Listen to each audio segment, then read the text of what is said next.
volveré a ver, te diré shalom.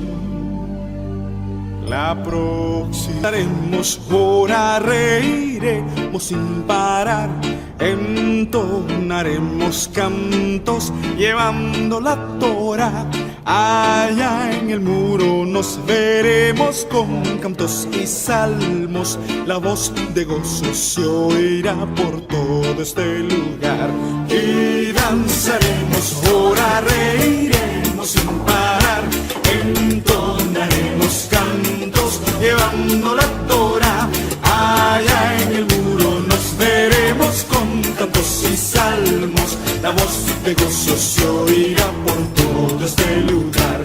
Y danzaremos, ahora reiremos sin parar, entonaremos cantos llevando la Torá. Allá en el muro nos veremos con cantos y salmos. La voz de gozo se oirá por todo este lugar. Y danzaremos, ahora reiremos. Shabbat Shalom para todos los hermanos que están siguiendo esta hora, esta transmisión por esta vía de nuestro canal del Ministerio Verdad de Vida. Este es el canal de YouTube del Ministerio Verdad de Vida. Estamos también siendo retransmitidos por la radio del Ministerio, que pues es la radio online del Ministerio Verdad de Vida. Estamos ya publicada también en las redes sociales, en Facebook, como también pues en los grupos de WhatsApp. Bien, hermanos, vamos a estar para este día siguiendo la trayectoria de lo que veníamos haciendo durante ya pues 3 semanas, el capítulo 14 de Apocalipsis, que tenía que ver con la aparición de nuestro Mashiach, del enviado de Elohim, en una montaña, desvirtuando totalmente pues las doctrinas aquellas que dicen que Elohim, el Cordero, llevaría a la iglesia al cielo.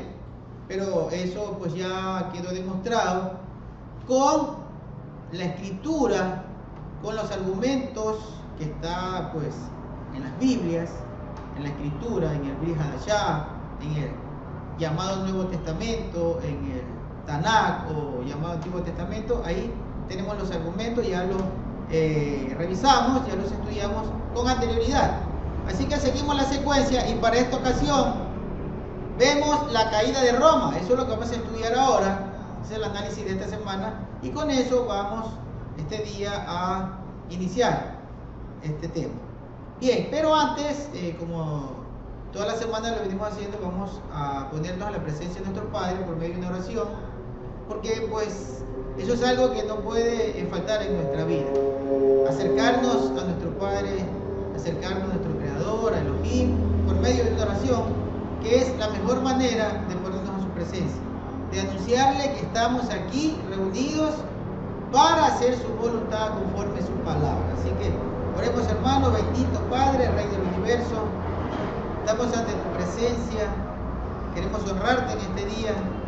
Tú nos santificas con tus mandamientos y nos has ordenado que guardemos este mandamiento, el mandamiento de Shabbat. Y hoy estamos aquí por ti, para honrarte, para darte el honor que tú mereces, conforme a tu voluntad.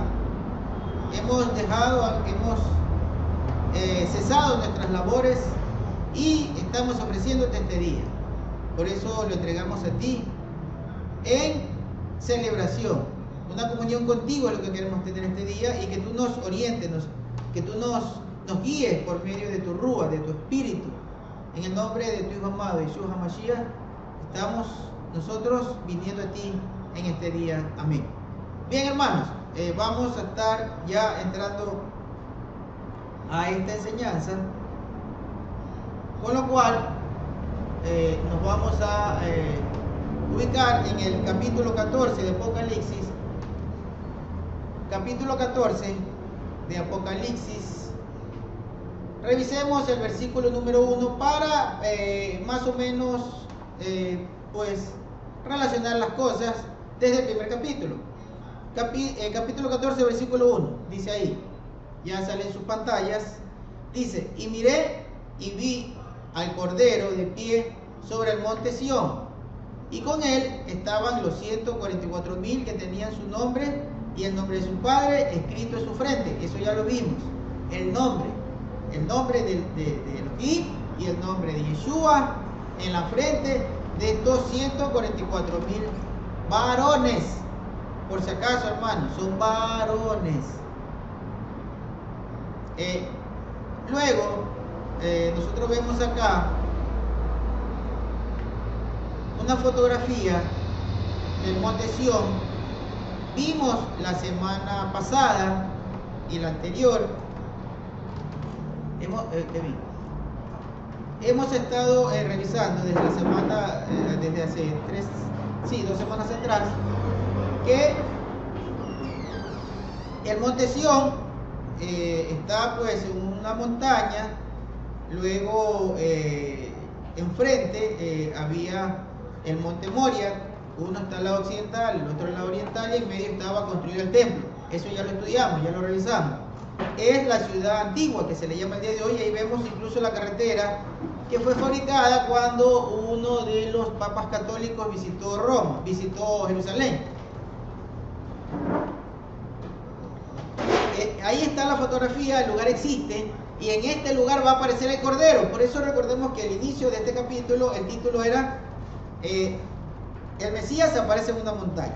Ahora lo que queremos entender, hermanos, es dónde va a aparecer primero, porque Zacarías también anuncia al Mesías, a Mashiach, a Yeshua, lo anuncia en una montaña, hermanos.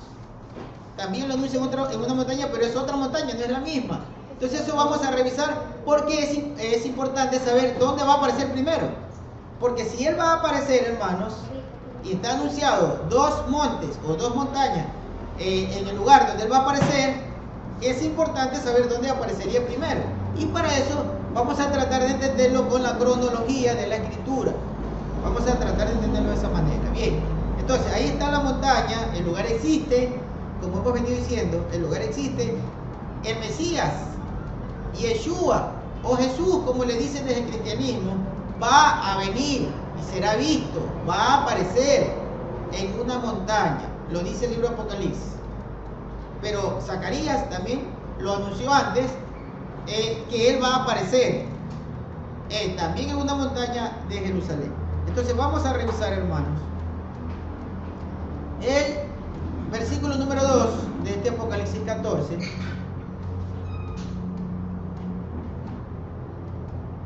Dice, y oí una voz del cielo como estruendo de muchas aguas y como la voz de un gran trueno, y la voz que escuché era como de arpista cuando tocan sus arpas.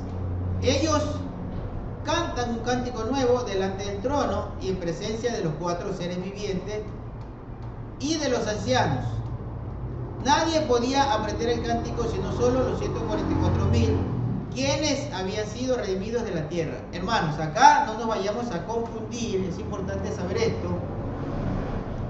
Está diciendo que escucha una voz muy fuerte, con una melodía como de arpistas, y esa voz estaba, dice, delante de los ancianos que están en el trono del Eterno, delante del trono del Eterno, y de todos los que están a presencia del trono divino. Pero acá no está relacionando ni está diciendo que los 144,000 están ahí en ese lugar. Eso es importante que lo entendamos. Los 144,000 no están ahí. Esa voz que escucha Juan, Yohanan, es en los Shamayim, es en el sitio de Elohim, es en su presencia. Está a su trono. Ahí se escucha la melodía de arpas, se escucha la voz estruendosa y se escucha un cántico. Ese cántico, los 144,000 que están con Yeshua acá en la tierra, en el monte, ellos se aprendieron ese cántico. O sea, ellos conocían ese cántico. ¿Cómo lo conocían? Seguramente por revelación. De alguna manera lo conocieron. Pero los que están ahí al lado con Yeshua, en el monte Sión, ellos podían entonar ese cántico porque ellos lo conocían. Entonces, en ese sentido, es importante que comprendamos esto, hermanos, para no ser confundidos. No es que los 144.000 estén en el cielo. No, en el cielo dice Juan que escuchó esa voz y ese sonido, que era un cántico, que se lo sabían los 144.000 que están en la tierra, en el monte Sión, con el Mesías, con Mashiach. Así que las cosas en su lugar. Versículo número 3. Ellos cantaban un cántico nuevo delante del trono y en presencia de los 4 seres vivientes y de los ancianos. Nadie podía aprender ese cántico sino solo los 144.000 que habían sido redimidos de la tierra. Estos son los que nunca se mancharon con mujeres, pues son vírgenes. Estos son los que siguen al Cordero por donde quiera que vaya. Estos fueron redimidos de entre los hombres, primicia para Elohim y para el Cordero. Y en sus bocas no se halló engaño, son sin mancha. Dice luego, y los mensajeros anuncian la hora del juicio. Entonces, ¿qué ocurre, hermanos, acá? Que tanto la voz estruendosa, el cántico que está escuchando Juan, y que se la sabía los 144.000, no influye a que uno pueda pensar que ellos están en el cielo. Ya vimos que están en la tierra, fueron redimidos.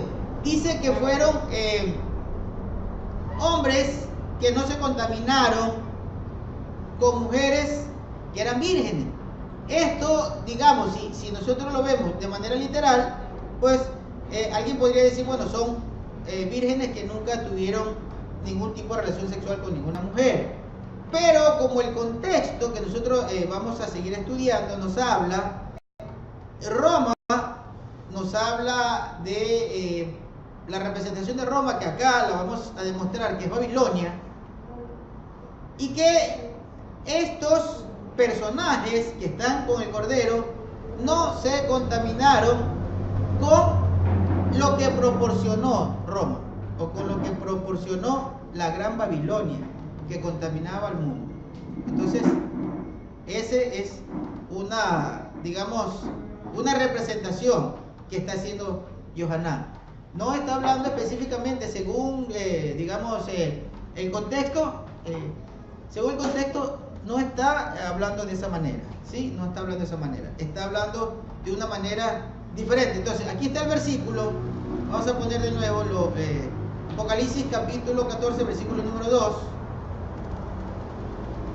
Apocalipsis 14, versículo número 2. Dice: y oí una voz del cielo, como el trueno de muchas aguas y como la voz de un gran trueno, y la voz que escuché era como de arpistas cuando tocaban sus arpas. Ellos cantaban un cántico nuevo delante del trono y en presencia de los 4 seres vivientes y de los ancianos. Nadie podía aprender el cántico sino solo los 144.000 quienes habían sido redimidos de la tierra. Estos son los que nunca se mancharon con mujeres, pues son vírgenes. Estos son los que siguen al Cordero por donde quiera que vaya. Estos fueron redimidos de entre los hombres, primicias para Elohim y para el Cordero. Y en sus bocas no se halló engaño. Son sin mancha. Los mensajeros anuncian la hora del juicio. Ahora sí, veamos que los mensajeros dice que anuncian la hora del juicio, el juicio de Elohim, hermano. Y el juicio de Elohim viene ¿contra quién? Contra las naciones que no hacían la voluntad del Eterno, sino por el contrario, vivían en contra del Eterno y estaban más bien dañando la tierra, y estaban más bien en contra del pueblo santo, liderados obviamente por la gran ramera. Ahora, versículo número 5, estamos en Apocalipsis 14, versículo número 5. Dice: y en sus bocas no fue hallado engaño, porque ellos son sin mácula o sin mancha delante del trono de Elohim. Y vi otro ángel volar en medio del cielo, que tenían las buenas noticias eternas. La Reina Valera dice el Evangelio eterno. Acá dice las buenas noticias eternas, para predicarlo a los moradores de la tierra y a toda nación, tribu y lengua y pueblo, diciendo en alta voz: temed a Elohim y dadle gloria, porque la hora de su juicio ha venido, y adorad a aquel que hizo el cielo y la tierra y el mar y las fuentes de las aguas. Entonces fíjense, hermanos, que dice que en la boca de estos personajes no fallado engaño. Ahí está la relación, que cuando habla de vírgenes no está hablando, digamos, de personas que tenían esa facultad o ese don que recibió Pablo, el don de incontinencia. Si lo vemos de una forma literal, alguien podría decir: sí, son 144,000 que tenían el don de incontinencia, es decir, que nunca tuvieron relación con ninguna mujer. Pero realmente el contexto nos está hablando de personas que en su boca no se halló engaño, es decir, que no se contaminaron con lo que en la escritura Elohim lo grafica como adulterio o fornicación, que es el adorar las imágenes y la doctrina, el engaño de la Gran Babilonia o de Roma, que es la misma representación.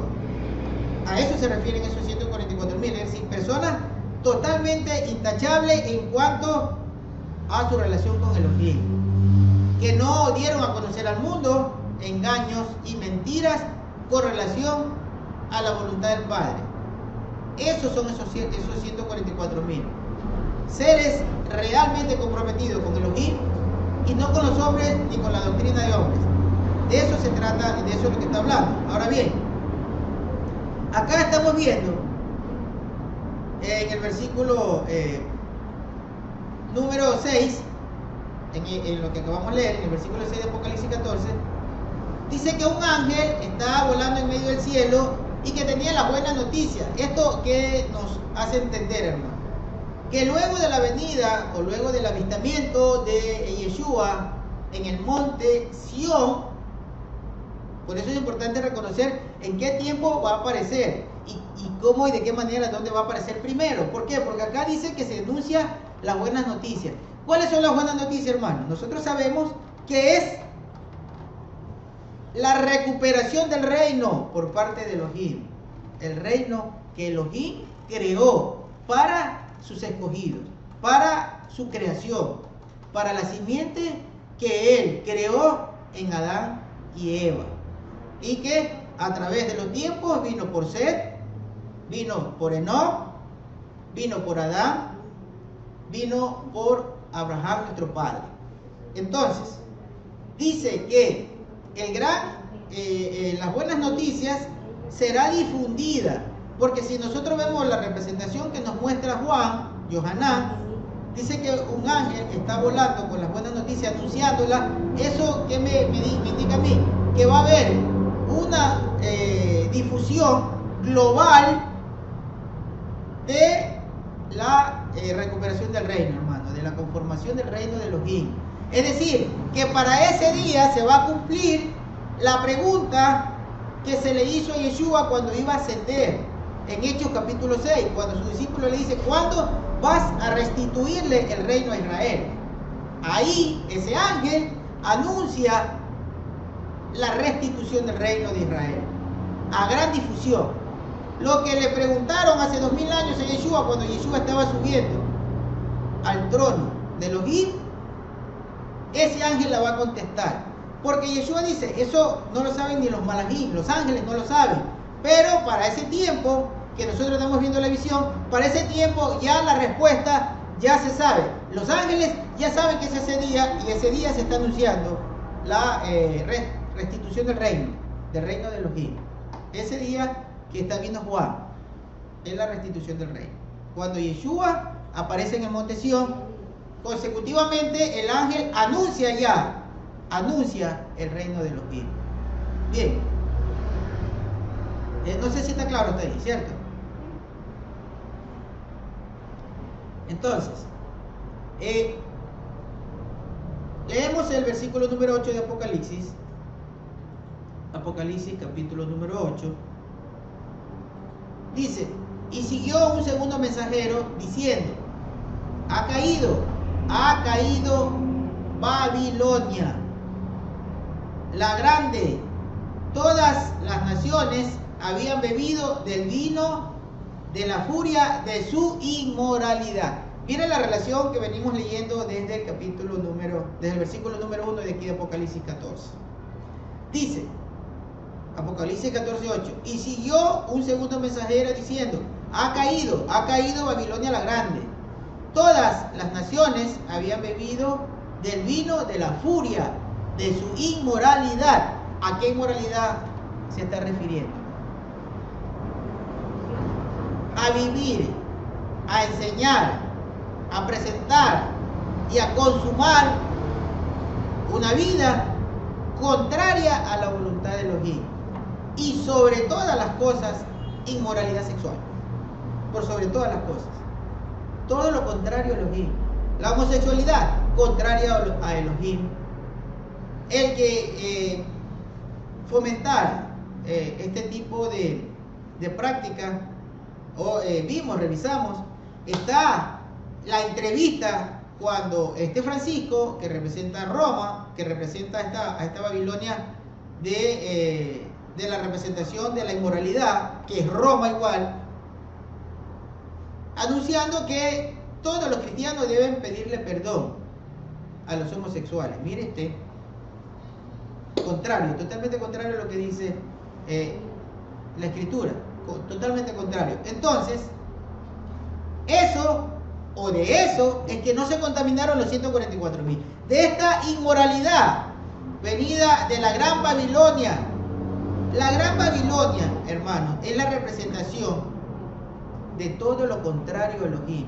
Así que toda institución o toda forma de oponerse a la voluntad de Elohim será llamada la Gran Ramera o será llamada Babilonia. Toda representación. Y sabemos que a partir de la conquista de Roma a Jerusalén, Roma toma la posta para convertirse en esa gran Babilonia que llevó al destierro al pueblo Kados, al pueblo santo, al pueblo escogido, al pueblo apartado, que lo llevó al destierro, tomando el lugar de Babilonia en épocas de Nabucodonosor. Por eso Juan, en ese tiempo que está viviendo, cuando Roma había tomado ese lugar de Babilonia, cuando Roma había esparcido al pueblo de Elohim, cuando Roma estaba contaminando al pueblo de Elohim, cuando Roma estaba cambiando la verdad de Elohim, está representada como la Gran Babilonia, porque tenía un poder mayor al de Babilonia, hermano. Por eso es la Gran Babilonia, es decir, más grande que la primera Babilonia de la época de Nabucodonosor. Entonces, ahí vemos una fotografía de Roma y su esplendor. Vemos la fotografía. Entonces, hermano, ¿qué podemos decir? De todo el poderío de Roma, ya no es una Babilonia común y corriente, es la Gran Babilonia. Su poder era sumamente más grande. Por eso Juan la representa así, la Gran Babilonia.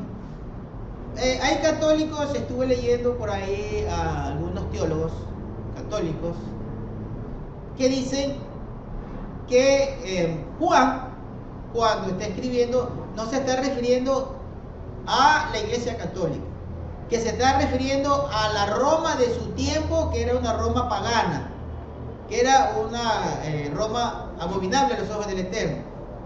Tiene razón aquel teólogo de ese tema que escribí, que yo leí que él había escrito. Digo, bueno, hasta cierto modo él tiene razón en un sentido, que Roma, el tiempo de Juan, era una Roma pagana, correcto, y Juan lo sabía. Eso nos da una referencia muy clara para conocer las cosas, hermano. Porque ciertamente Roma era pagana y Juan sabía que era pagana y que el resto que luego se inventó en el 324 Constantino y su madre Helena, como fue las imágenes que representan supuestamente a Jesús, al Hijo de Dios, y a María, la madre de Jesús, no es otra cosa que ídolos que tenía que continuarse la adoración de esos ídolos por parte de quienes seguían a Roma y a toda su adoración pagana, pero obviamente para poder engañar a todos los que ya habían sido sometidos a través del decreto, para que formen una sola creencia, tenían que obviamente disfrazarse su idolatría de esta manera. Pero ¿qué es lo que nosotros sí sabemos, lo que hemos estudiado realmente, la voluntad de nuestro Padre? Sabemos que la voluntad de Él es no a la idolatría, y la Iglesia Católica es idolátrica.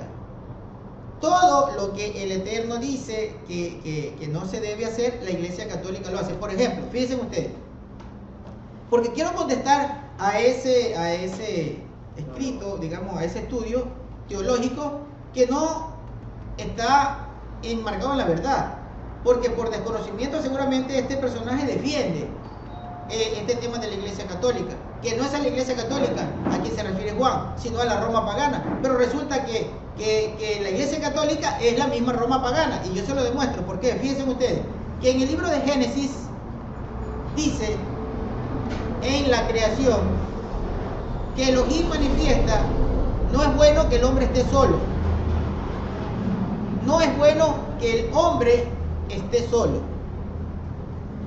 Que el hombre necesitaba tener una compañía, su compañera. Entonces Elohim al hombre le trajo a su esposa, le trajo a una mujer. ¿Sí? No homosexualidad, porque si no le hubiera traído otro hombre.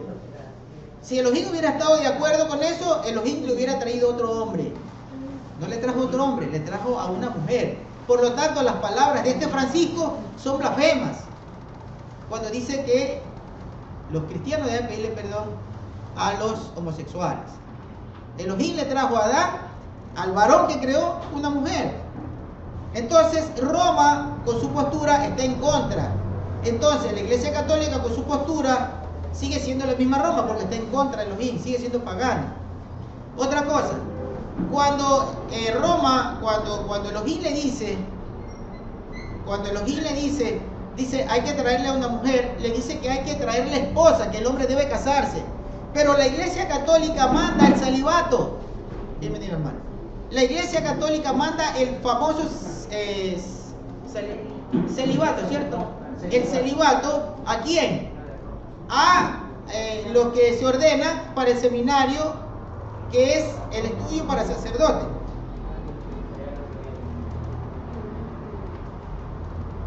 En ese sentido, si Elohim dijo: no es bueno que el hombre se quede solo, es decir, no es bueno que el hombre esté sin su esposa, no es bueno que el hombre esté sin una mujer. El hombre necesita una mujer, a menos que, como dice Pablo en el libro de Corintios, a menos que hayan recibido de parte del mismo Elohim el don de continencia. Pero Pablo, conocedor que el hombre que no ha recibido ese don debe casarse para no pecar. Entonces el hombre tiene que hacer lo que se dijo al principio. El hombre deja a sus padres y se une a su esposa. Pero la Iglesia Católica, sí, un momento, hermano, pero la Iglesia Católica manda por decreto y obligación a los hombres que ingresan al seminario a hacer el celibato. ¿Correcto?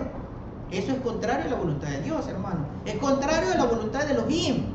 Es contrario a la voluntad del Creador, del Padre. Contrario. Entonces, ¿qué vemos? Que la Iglesia Católica sigue siendo Roma.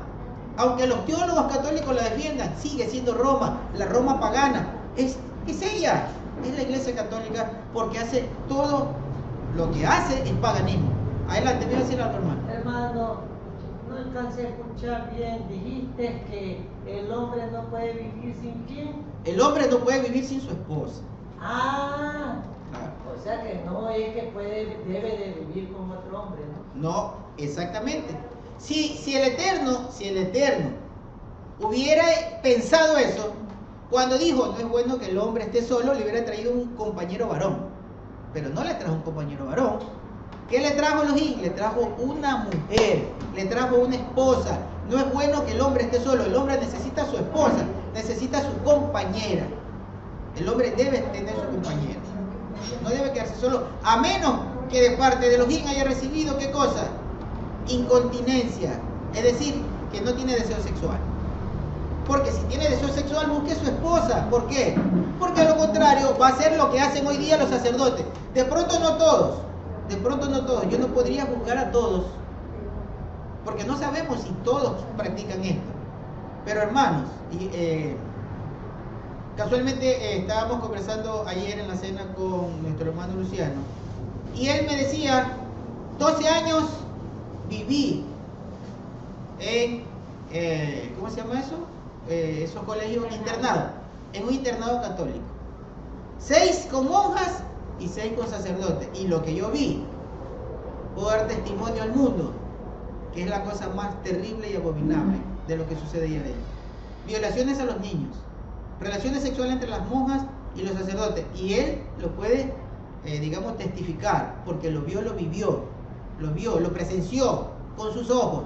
No se lo contaron, lo presenció. Me decía, yo lo vi, yo lo presencié a un sacerdote teniendo relaciones sexuales en el mesón de la cocina con una monja. Y vi cómo violaban a los niños, a los chicos. O sea, es decir, yo me escapé varias veces porque era el muchacho más rebelde y el más famoso de ese digamos, ¿qué? Bueno, de ese colegio internado, de ese internado. Dígame. La palabra bien dicha, nosotros no juzgamos porque es poder de nuestro eterno Padre. Pero ahí están los testimonios de lo que ha pasado. No necesitamos ni siquiera hablar del asunto, porque eso es ya oídos del pueblo. Así es, hermano. Y fíjese, el tema es, y traía referencia a esto, en este tema, es porque estuve leyendo un estudio de un teólogo, en el que él decía que cuando Juan ve esta visión, no se está refiriendo a la Iglesia Católica, sino que se está refiriendo a la Roma pagana. Pero, claro, él defiende la postura de la Iglesia Católica.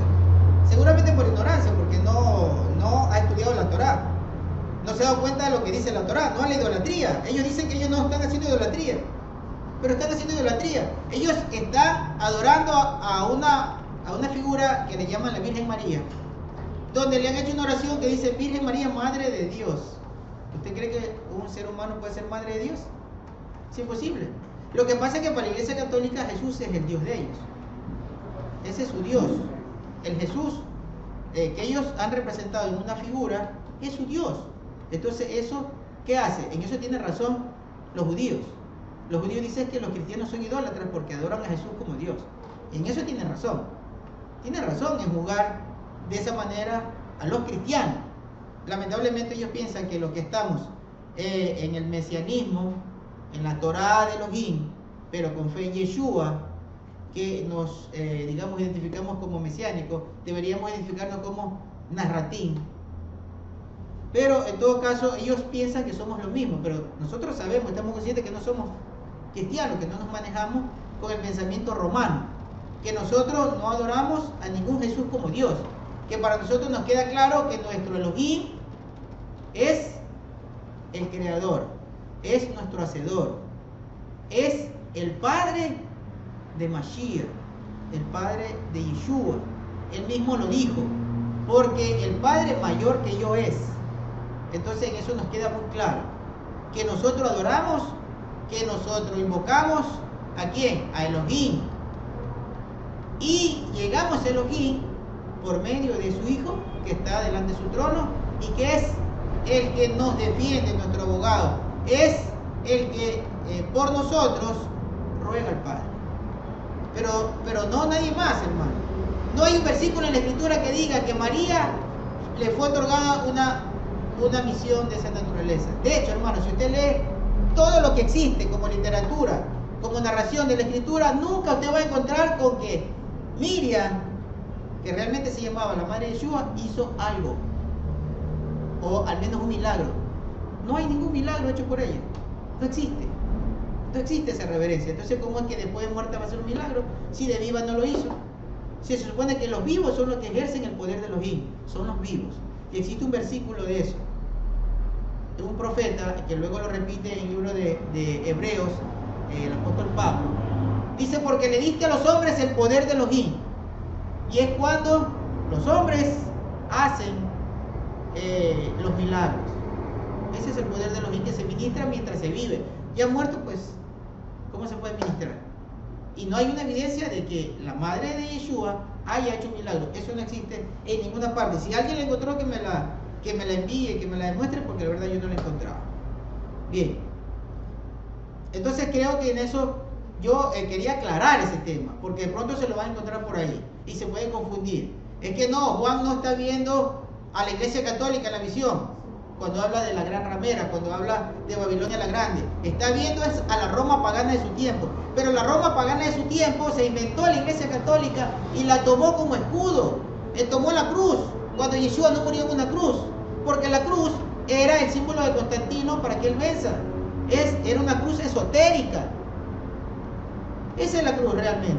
Es un símbolo esotérico de las naciones paganas, con la cual procuraban las victorias sangrientas de sus conquistas. Eso era la representación de la cruz.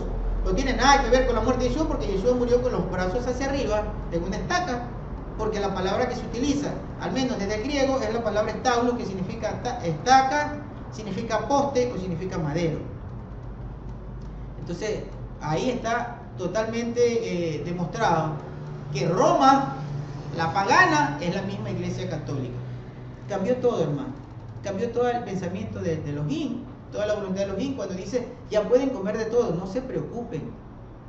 No se preocupen, que con una oración quedó santificado todo. Y coman todas las comidas. Ahí sale la doctrina de los Nicolaitas, que nosotros la encontramos en los capítulos de Apocalipsis que ya estudiamos. La doctrina de los Nicolaitas, ¿qué dice? Que supuestamente todo sacrificado a los ídolos se podía comer luego de un ritual de exorcismo. Se podía comer. Cuando Elohim dice: nada de lo que sacrifiquen a los ídolos. Por eso que en Navidad, hermanos, si alguien le invita, porque ya cruzamos al 8º mes, 4 meses y ya aparece esa fiesta pagana en el mundo entero, una fiesta satánica totalmente, que es el solsticio de invierno, ¿no es cierto? El 24 de diciembre, es solsticio de invierno, es Saturnal romano. Entonces, la gente va a adorar ese día, muchos engañados, pero lo están adorando. Y entonces, si alguien le invita a comer, por ejemplo, yo me acuerdo que en la iglesia donde estábamos decía: si lo invitan a comer, no importa, usted vaya a comer, total, en su conciencia usted sabe que no está adorando ese día. Pero el mandamiento, ¿qué es? El mandamiento es: no coma de los sacrificados a los ídolos. Si ese día hicieron una comida para sacrificar a un ídolo, que es el Dios Jesús de los romanos, porque el Dios Jesús, hermano, no es nuestro Yeshua HaMashiach, el hijo de Elohim. En eso tenemos que estar claros. Engañaron al mundo y le trajeron a un Dios Jesús, que lo representan con un niño para el diciembre, que lo representan con una imagen en una cruz para otras épocas, para ese que hacen en abril, que es la Semana Santa. Entonces, eso no es ni la representación, ni el concepto, ni la verdad de Yeshua HaMashiach, el hijo de Elohim. No es porque el hijo de Elohim no nació el 24 de diciembre, ahí nació el Dios Jesús. El 24 de diciembre hicieron nacer al Dios Jesús. Nuestro Yeshua, el que nosotros creemos, es nuestro Salvador, el que va a venir a reinar y a poner en orden a este mundo. Él nació en la fiesta de las cabañas, en el 7º mes hebreo, que en este calendario coincide con finales de septiembre. Entonces, es otra cosa. Es una cosa totalmente diferente. Entonces, los sacrificados a los ídolos en esa fiesta, si usted lo come, usted está participando de ese ritual. Así que absténgase de eso, hermano. Absténgase de todas las fiestas paganas de este mundo. Absténgase. No consuma nada. La famosa colada morada del Día de los Muertos es dedicado aquí a los muertos. ¿Por qué va a comer usted algo dedicado a los muertos? nosotros tenemos un Elohim vivo, no tenemos que ir nosotros a comer algún sacrificio a los muertos, porque es una adoración pagana.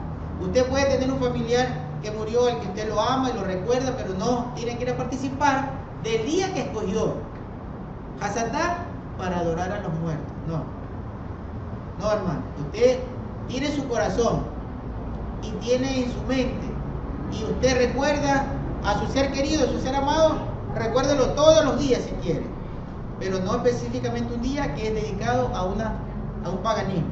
Lo mismo para el famoso Semana Santa. Todo lo que se consume en Semana Santa, ¿qué es?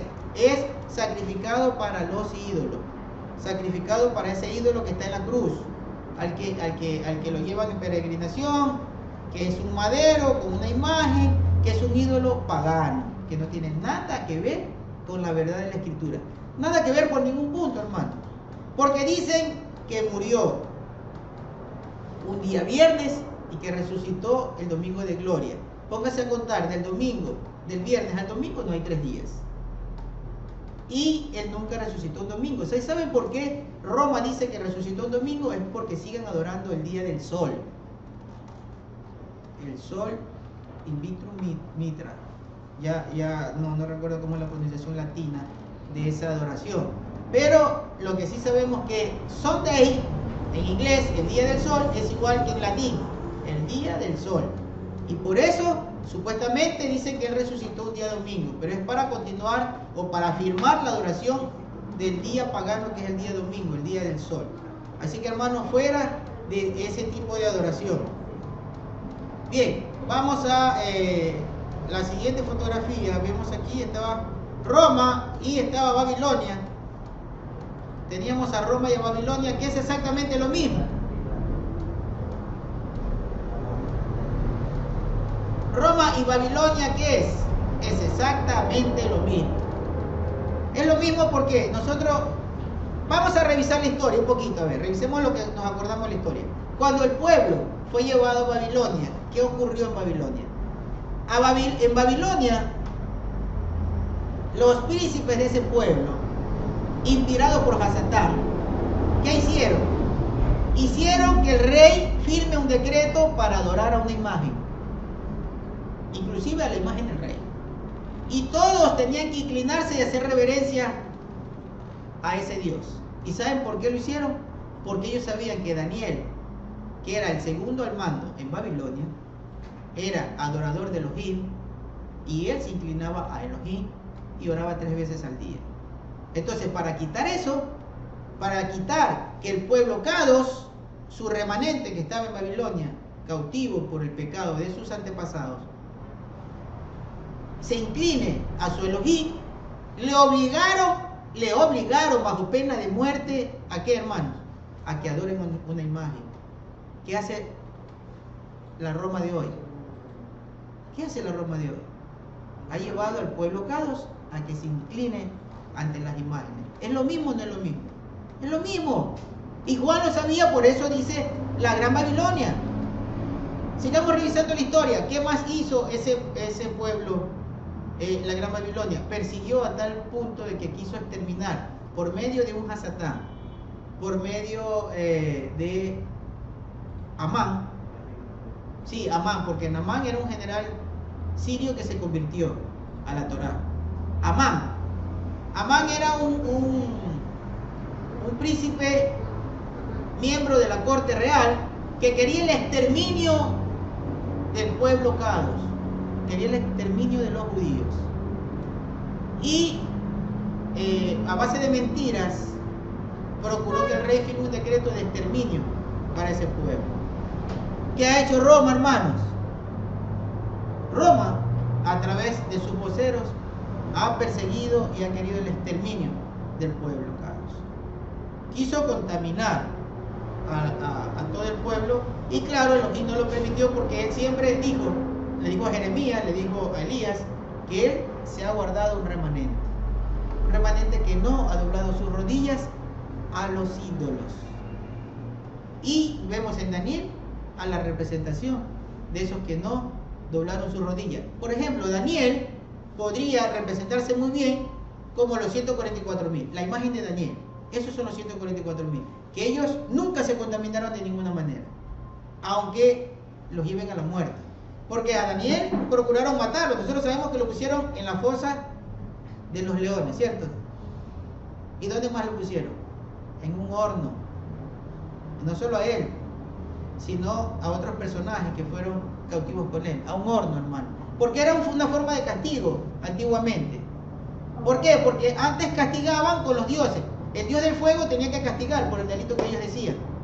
Entonces los metían en el horno para quemarlos. Supuestamente Abraham, correcto, Abraham. El mismo origen de Babilonia es Ur de los Caldeos, de la Mesopotamia, desde el primer hombre que se opuso a Elohim, Nimrod.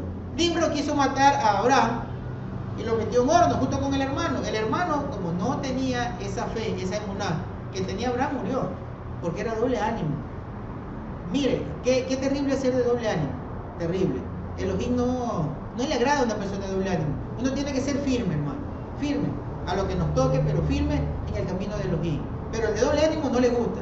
Hoy día sí, porque veo que hay bendición, pero mañana yo no vi la bendición, yo no creo, no. Ánimo.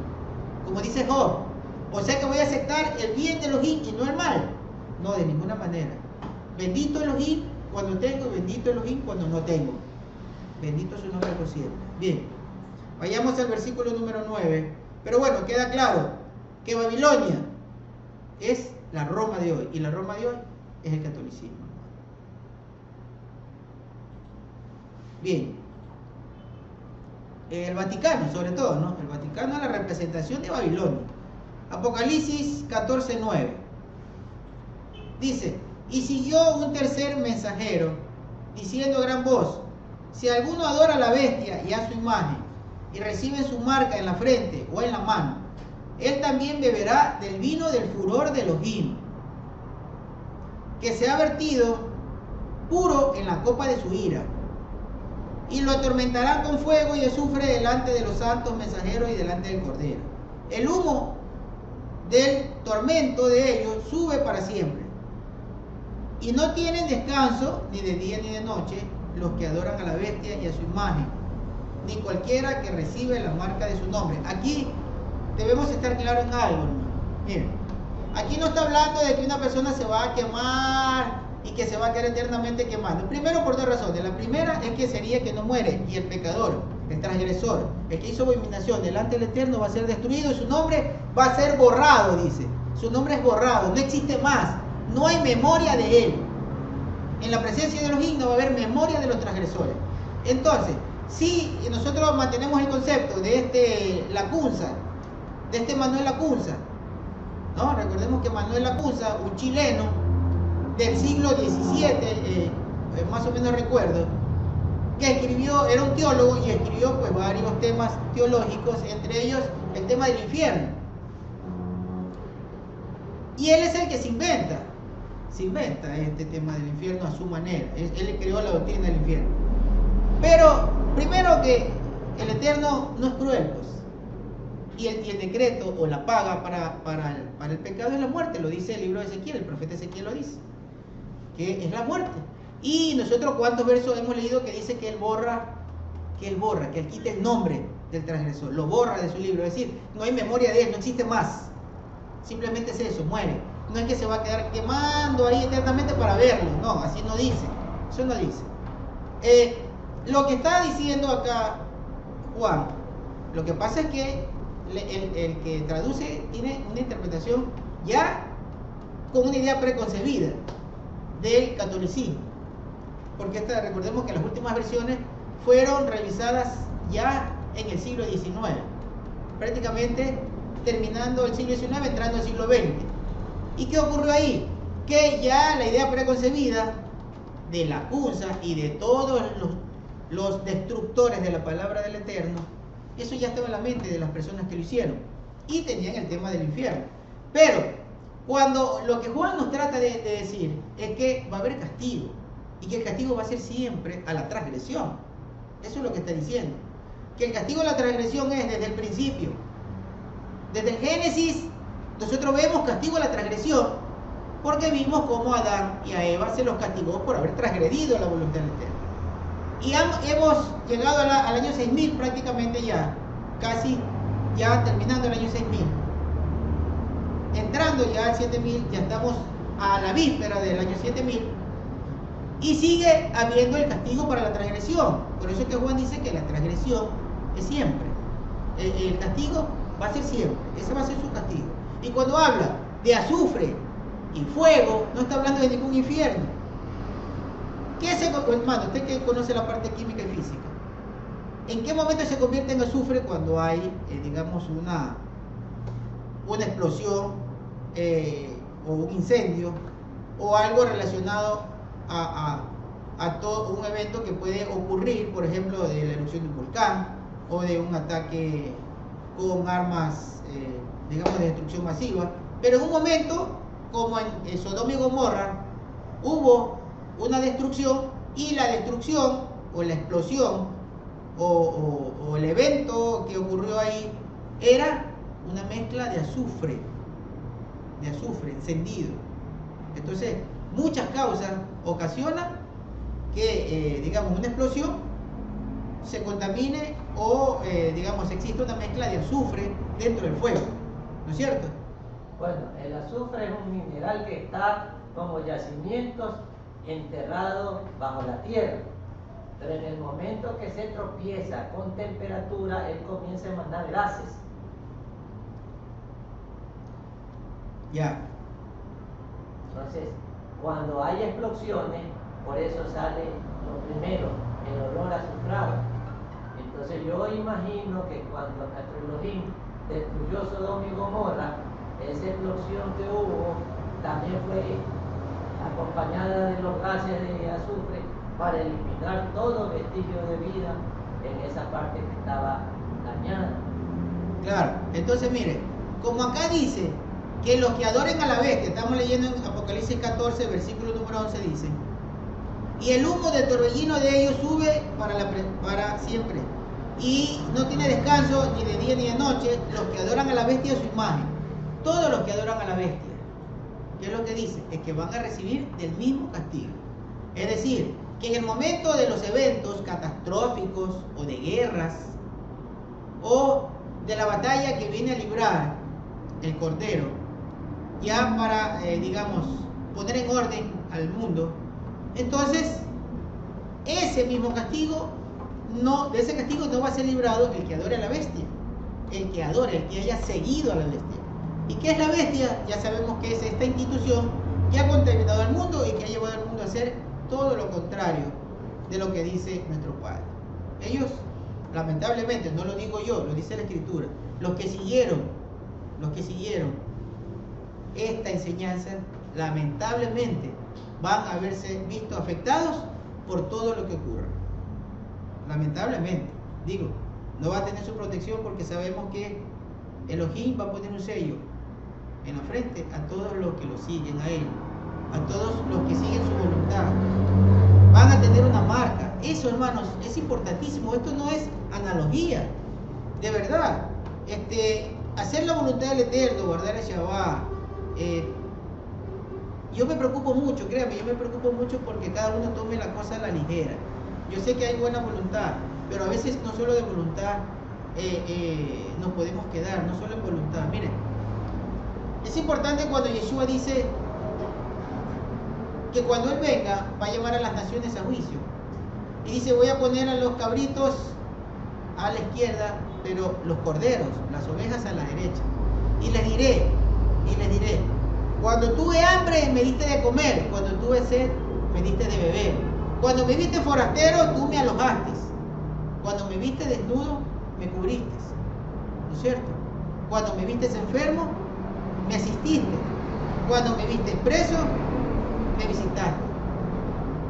Mira, hermanos, entonces yo me pongo a pensar, si nosotros qué estamos haciendo para merecer estar a la derecha, guardando Shabbat, ya, porque todo el mundo dice Shabbat Shalom, listo, cumplí con la Torah. Pero yo quisiera que cada uno se pregunte y que se lea todos los días este capítulo que está en Lucas y está en Mateo. Cuando Yeshua dice esto, cuando me diste de comer, de beber, me asististe cuando estuve enfermo. Entonces, sería que todos nos preguntamos, ¿asistí a alguien cuando estaba enfermo? Hay personas aquí que sí, a mí me han asistido. Le di de comer a alguien que estaba en necesidad, le extendí mi mano a alguien que estaba en necesidad. Ayudé a uno de mis hermanos o a alguien, así no sea mi hermano, pero que esté en problemas, lo he ayudado, lo he asistido. Entonces, si lo ha hecho, téngalo por seguro que entra entre las ovejas que van a estar a la derecha. Yo me pregunto, hermano, y le digo de verdad para que todos reflexionemos, porque de pronto estemos equivocados pensando que ya lo hicimos todo, solo porque guardamos Shabbat. Ya guardé Shabbat, ya no como cerdo, listo. Es todo lo que tenía que hacer. Eso es falso, hermano, y nos estamos engañando a nosotros mismos. Porque yo me pregunto, ¿por qué Yeshua dijo eso?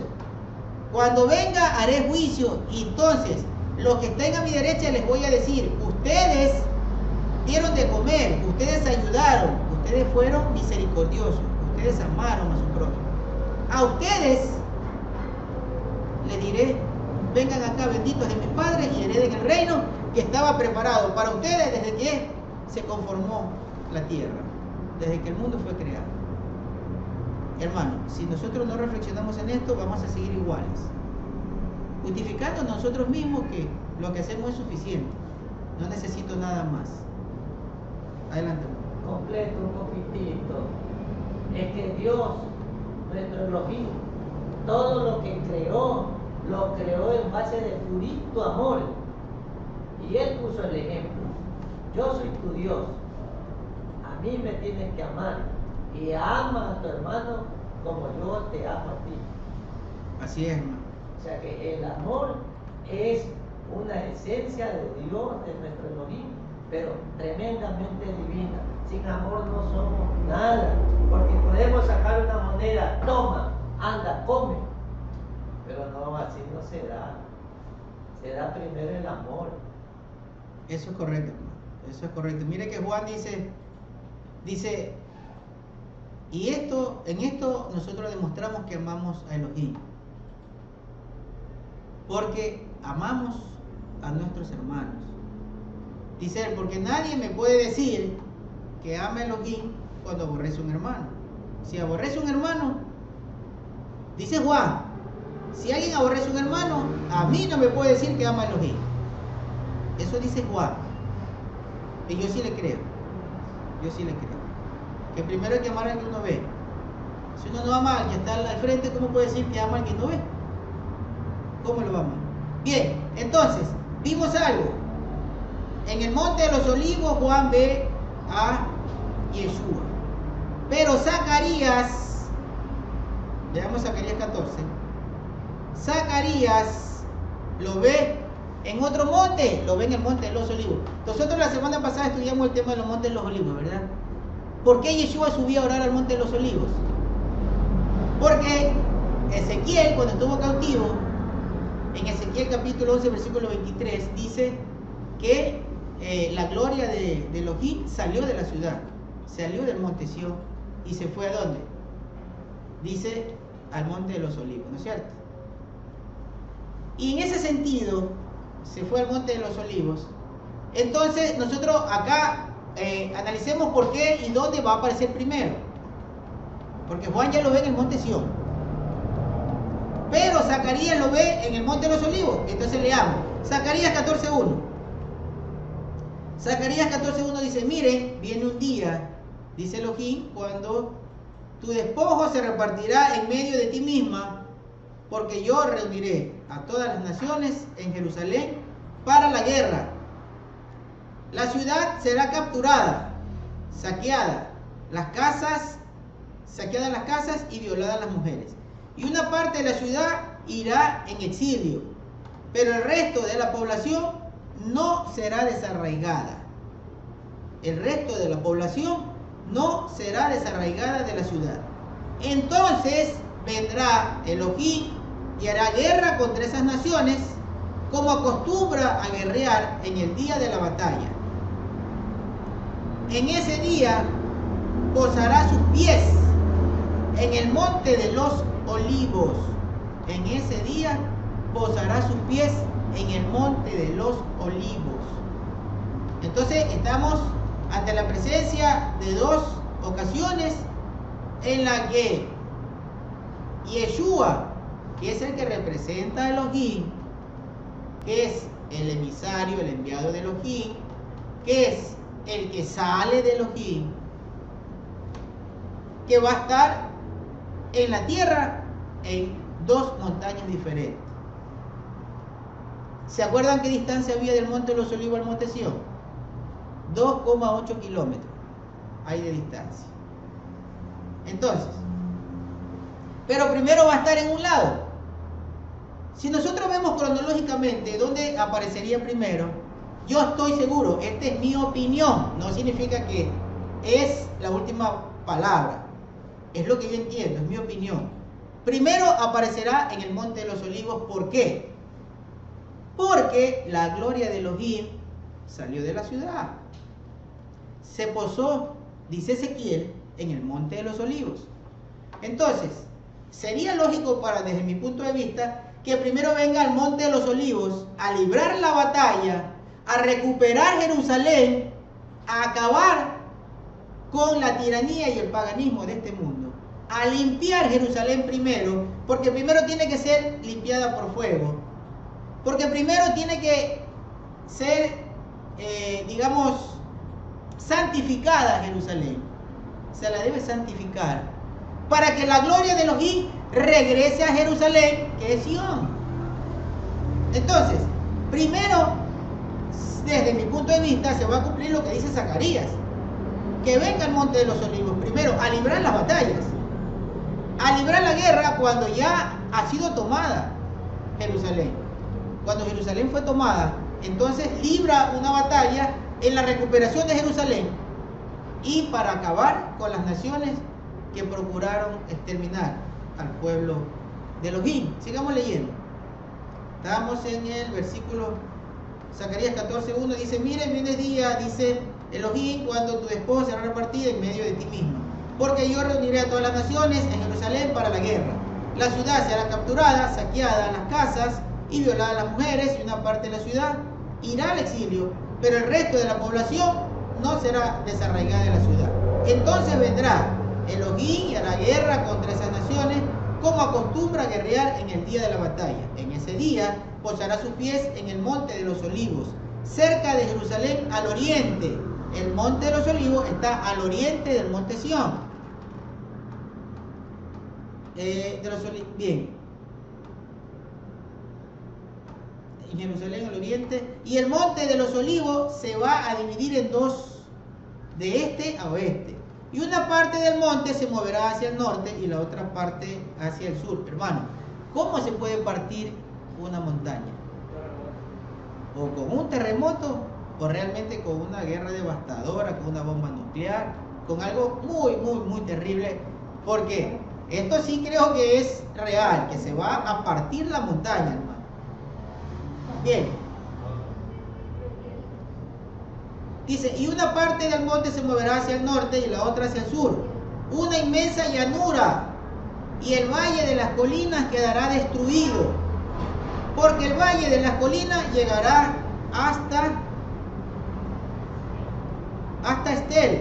Quedará obstruido, como quedó obstruido a causa del terremoto de los días del rey Usías. Y Judá, dice, como el terremoto de los días del rey Usías de Judá.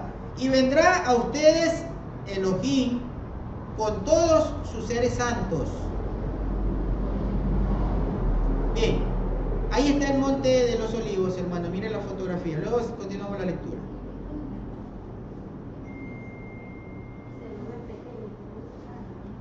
Ahí está el Monte de los Olivos, esta montaña.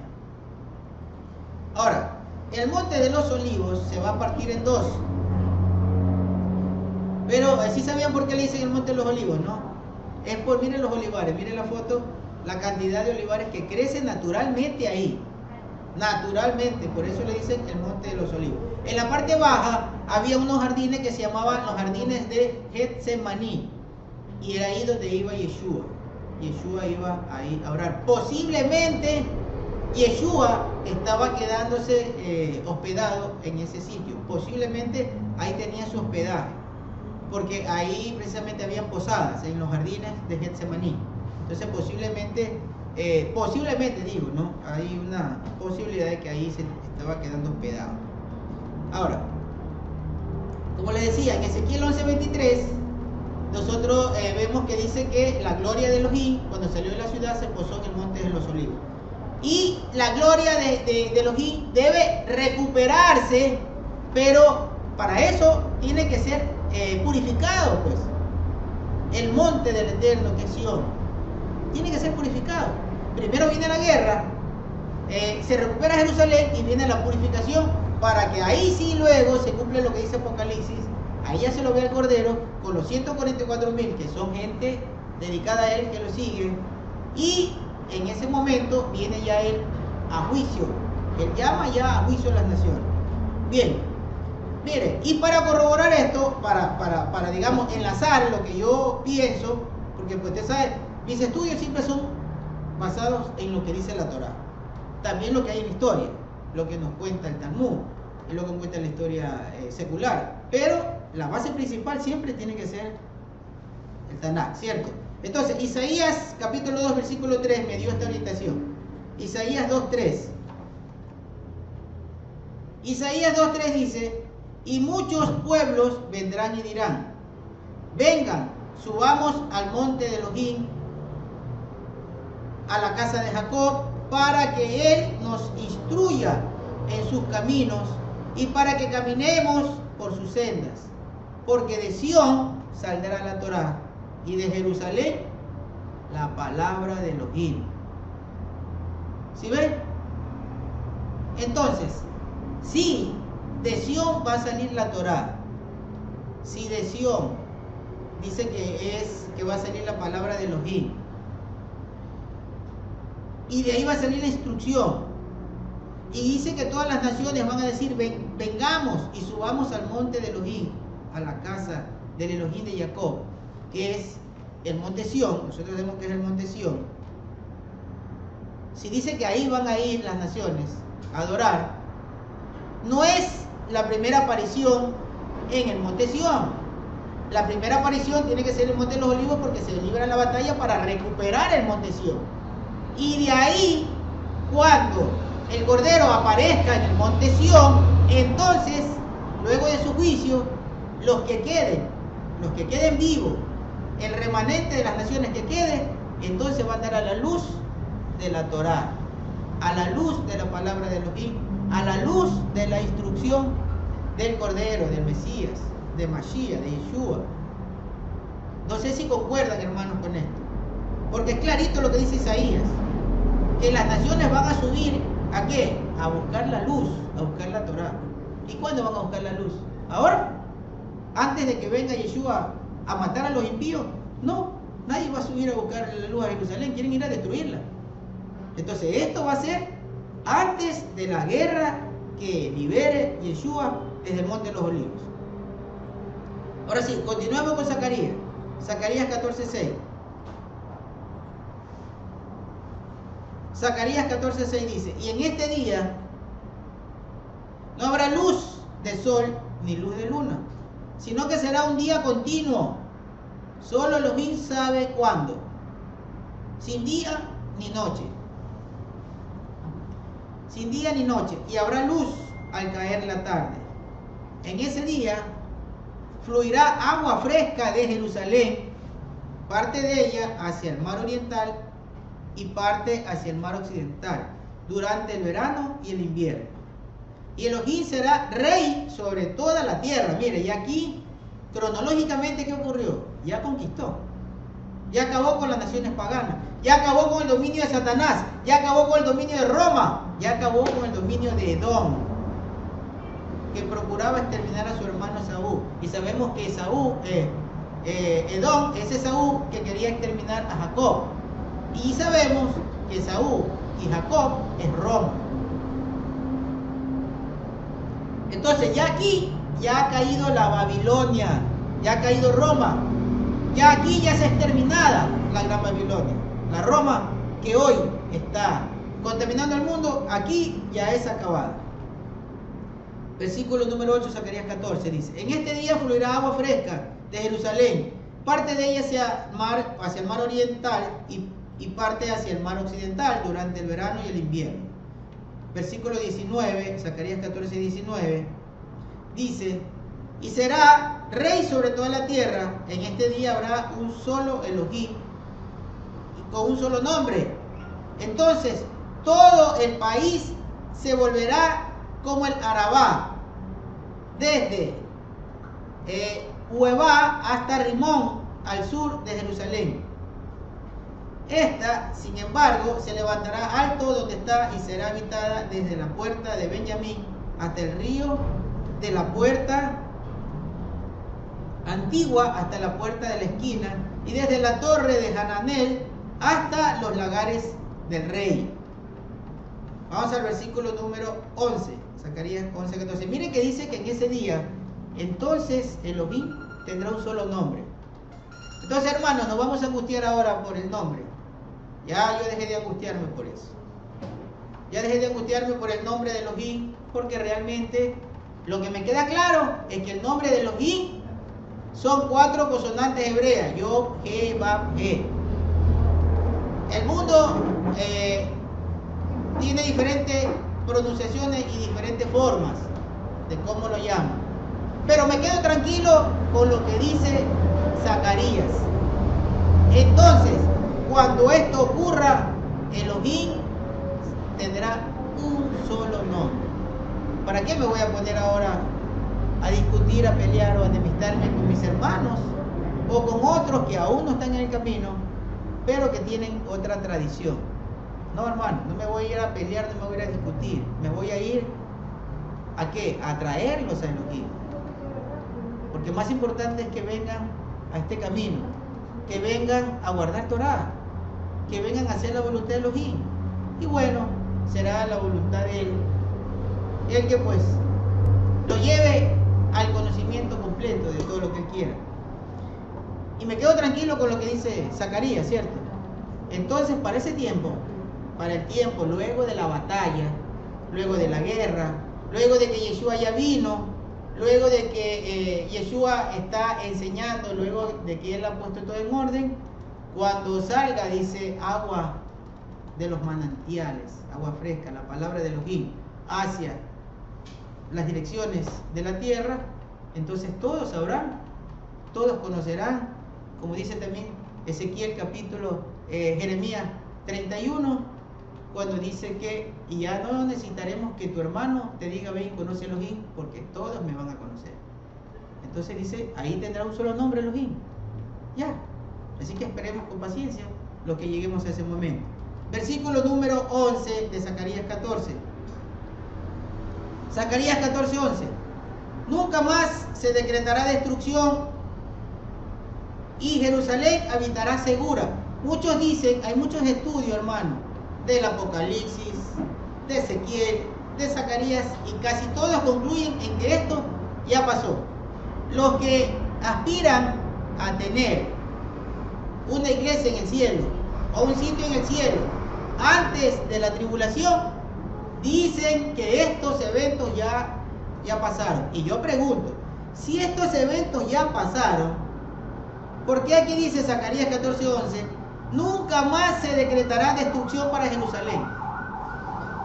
Nunca más. Si estos eventos ya pasaron, ¿por qué Jerusalén había sido destruida antes? ¿Y por qué hoy se procura la destrucción de Israel y de Jerusalén? Si acá dice que después de estos eventos nunca más se decretará destrucción de Jerusalén, sino que va a habitar segura. Hermano, o sea, se necesita demasiado para entender esto, digo yo, porque yo lo veo, pues, yo creo que cualquier persona, solo con leer esto, puede determinar que si dice que nunca más se decretará destrucción a Jerusalén, que va a habitar segura, nunca más, es nunca más, ¿no es cierto? No es que es por un tiempo y luego va a ser destruida, porque si no sería que la palabra del Eterno, por boca de su profeta, no tiene valor. Entonces, este evento no se ha cumplido. Versículo número 12. Y en cuanto a esos pueblos que le hicieron la guerra a Jerusalén, Elohim los golpeará con esta plaga. Mire cuál es la plaga, pónganle atención. A ver si alguna vez ocurrió. ¿Cuál es la plaga? La carne de ellos se le pudrirá, estando ellos en pie. Los ojos se les pudrirá en sus cuencas, y la lengua se les pudrirá en su boca.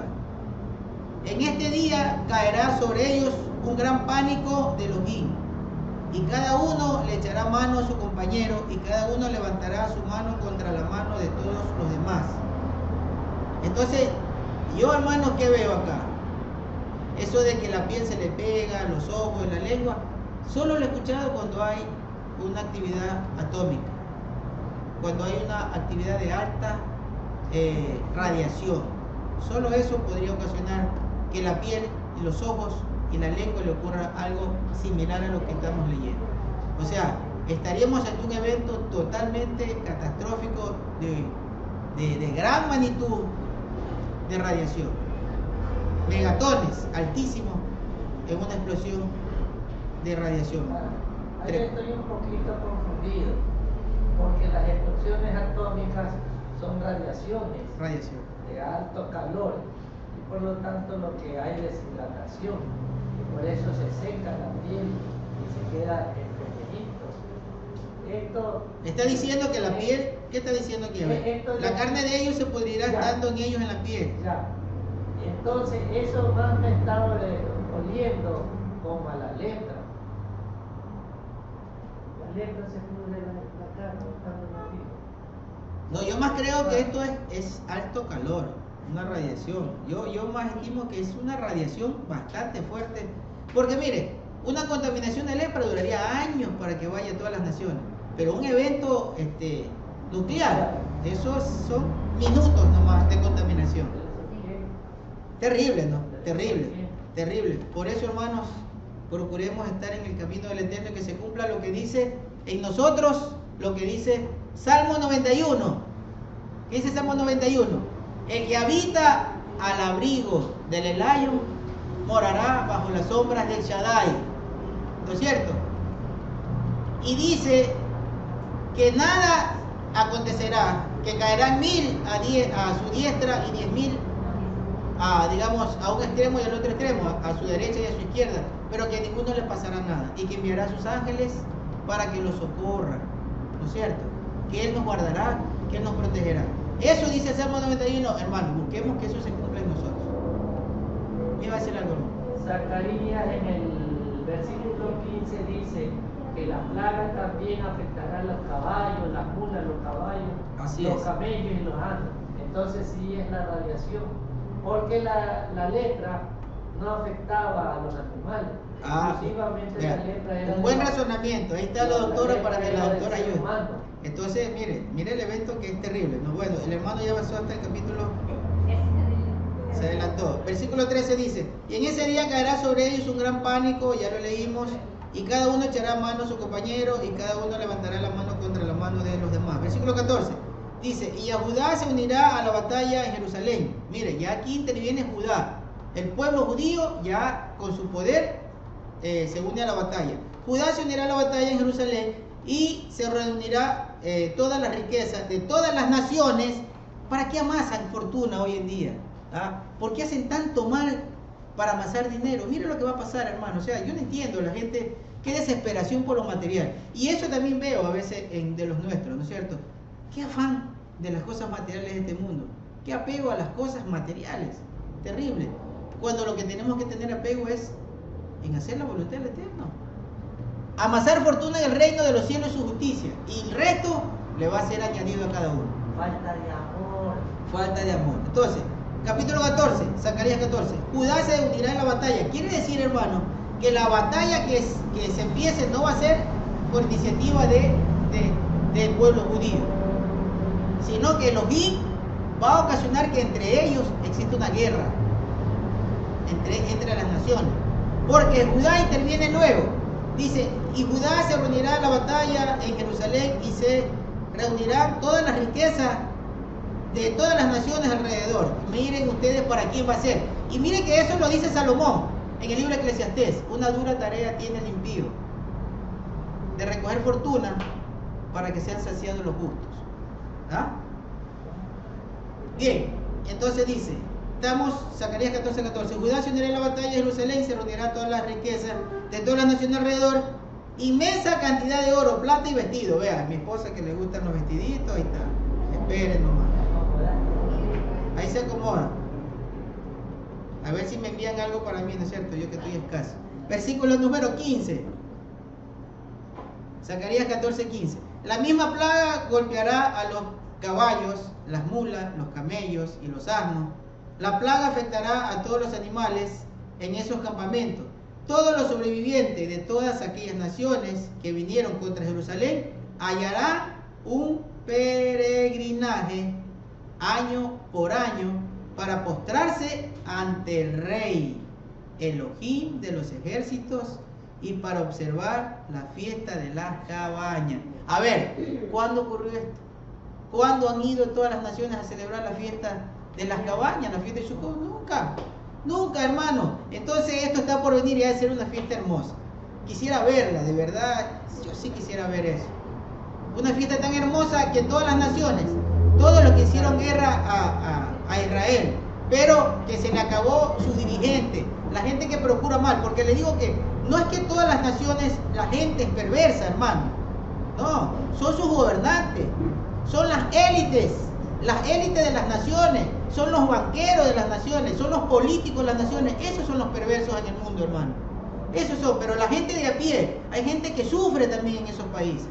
Hay países grandes, pero que hay gran sufrimiento en la gente de su población. Contra eso es que viene el Eterno.